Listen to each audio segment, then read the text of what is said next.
I was thinking of a few analogies that remind me of C.E. Cupp. One analogy is of a kid in a schoolyard, a small kid, kind of maybe weak and maybe frail, kind of goofy and nerdy. But he's able to kind of bully himself around and be a bully because his older brother is a real kick-ass type. Or a kid who makes a sports team because his father is a big donor to the school.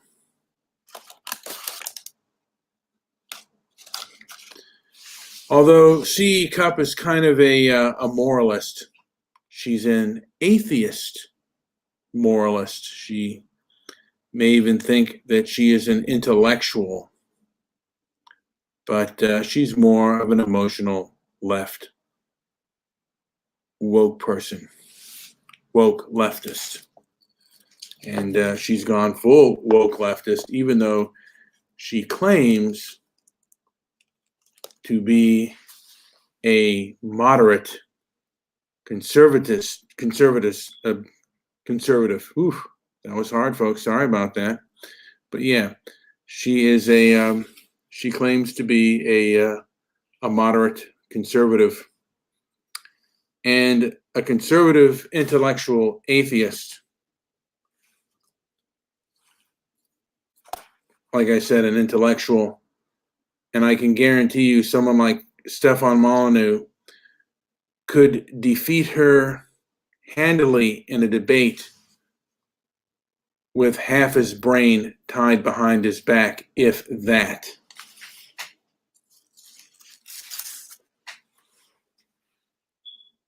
It really kind of surprises me how somebody like this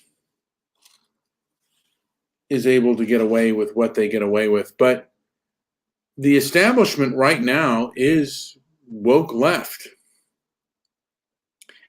And the establishment says that white supremacy is the biggest threat to our national security. You know, I'd really like to see the data on that and analyze the data for transparency and merit. What the evidence is to make such a claim, and what they view as white supremacy. God, folks, I'm getting tongue-tied, so bear with me. But they have viewed the Proud Boys as white supremacists. The fact that they are multiracial seems to suggest that the goalpost for white supremacy has been moved quite a bit. But when you have the establishment on your side, you can play with their perceptions and the rules of the game. There's going to be, we have two articles, one on the Lincoln Project versus the Walk Away movement. And we're going to have one on the framing of words. It slips me the article that we're going to be having, but it's kind of interesting how people redefine words and kind of play games with the perceptions of things. And I don't know how many people are buying into this sort of woke leftism. My belief is, and I certainly could be wrong on this, that they have, with big business and government, they have taken over the HR departments of all of them. And they are steering the business to that direction. And the rest of the workers there, the competent workers, are basically cogs in a wheel, but they have metastasized themselves inside. And it's my opinion, these people are self-righteous, they are mean, but I do not think that they are tough. And I mean, they are very vindictive and they are mean. But how tough they are will remain to be seen.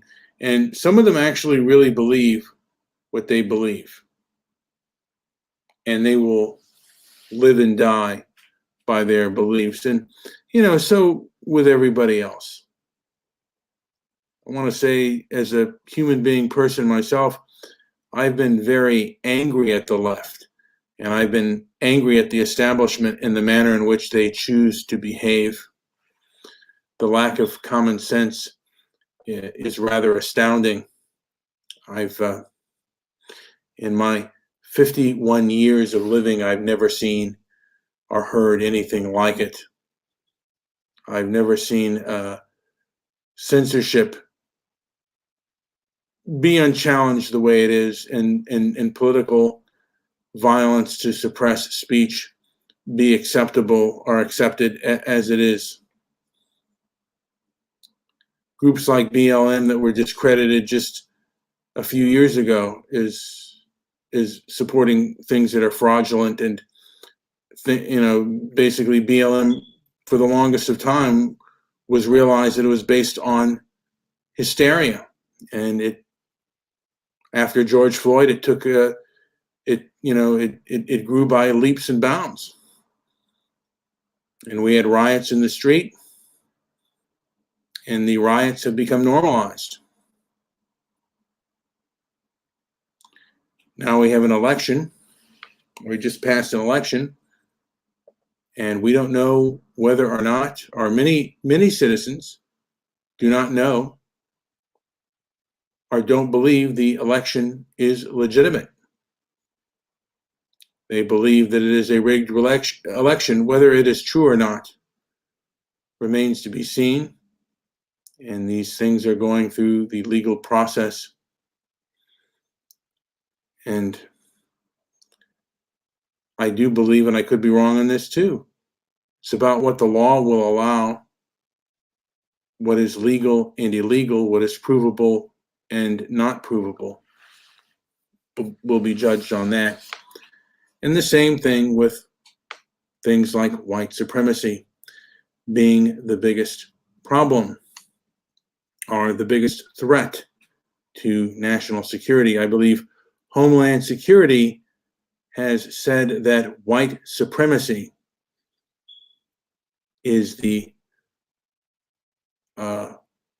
biggest threat, even though we've had leftist riots throughout America and very coordinated acts of leftist violence and rioting throughout America.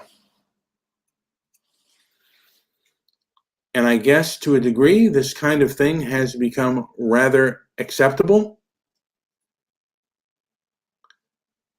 And the Democratic Party certainly will not address it. Certainly the head of the Democratic Party, which is Biden, saying that Antifa is just an idea. Is it really just an idea?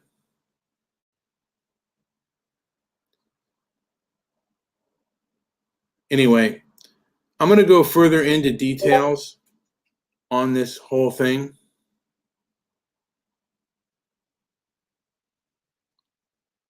And I'm going to go into further details of why or what evidence Homeland Security has that white supremacy is the biggest threat. I think that fact needs to be examined. And someone like C.E. Cupp should do examinations of that, but she doesn't. She more moralizes, just like she did with the Covington kids. But again, since she is part of the establishment, she won't be punished. reverse it the other way around on some leftist kind of thing, and they get it wrong, that person's not going to have a job. I can guarantee you that. This is Brian with Transparency and Merit. Like and subscribe. And just saying, hey, it is what it is.